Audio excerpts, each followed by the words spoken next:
The average person switches tasks every 47 seconds. TikToks, notifications, doom scrolling. We are no longer bored. We're overstimulated and underdeveloped. Discipline used to be the edge. Now it's the antidote. But we don't lack willpower.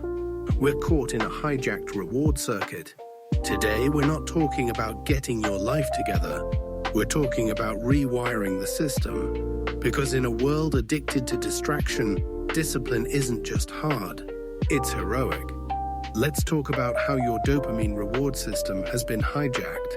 Dopamine is not pleasure, it's pursuit. It's the go-get-it neurochemical. In nature, dopamine spikes when we hunt, explore, or overcome. In modern life, it spikes for screens, alerts, validation. You're not broken. You're being exploited by machines that monetize your attention. And every time you chase a hit without meaning, you train your brain to associate effort with boredom and stimulus with reward. Along the same lines, there is strength in delaying gratification. In a dopamine economy, waiting is revolutionary. Discipline is not the absence of pleasure. It's the refusal to be owned by it. When you delay gratification, you reclaim sovereignty. You don't eat just for flavor. You eat for fuel. You don't train for likes. You train for the long game. You don't quit because it's hard. You stay because it's aligned. Pleasure that's earned is inherently better than pleasure that's fed.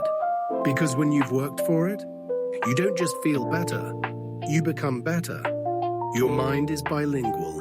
It's fluent in both pain and pleasure, and sometimes it speaks a Spanglish of sorts with them. It is your job to learn the languages as well. Your brain learns by contrast. Pain gives pleasure its shape.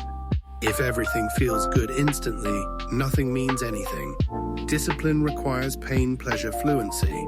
Can you sit in discomfort without checking out? Can you complete the task even if it's boring? That's not just willpower. That's nervous system strength. And over time, pain becomes a signal, not an enemy. You feel hunger. That's progress. You feel soreness. That's growth. You feel resistance. That's alignment testing commitment. Often, we use rituals to reset, though you may not think of them as rituals. A deep breath, feeling the warm sun on your face, a little bit of a longer hug with a loved one, doom scrolling for hours.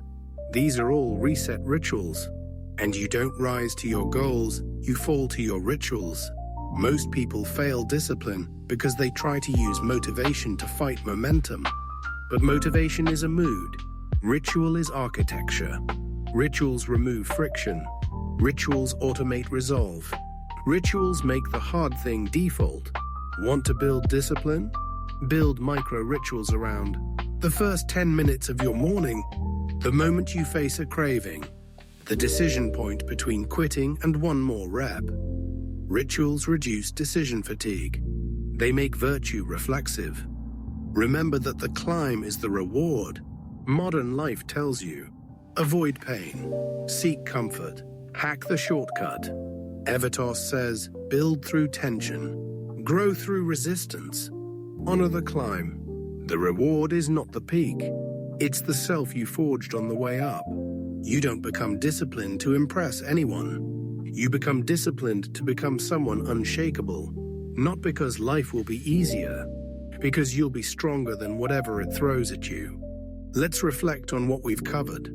Your system has been hijacked, but you can take it back. Not all at once, not by force, but by creating friction against the shortcut and flow toward the long road. Choose one ritual this week: morning stillness, cold or less warm shower, timed work block, intentional walk.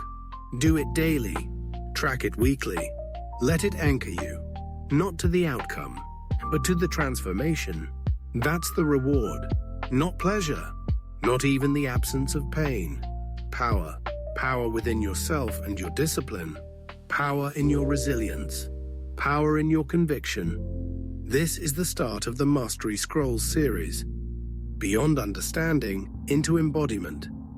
As always, stay strong and live your ethos.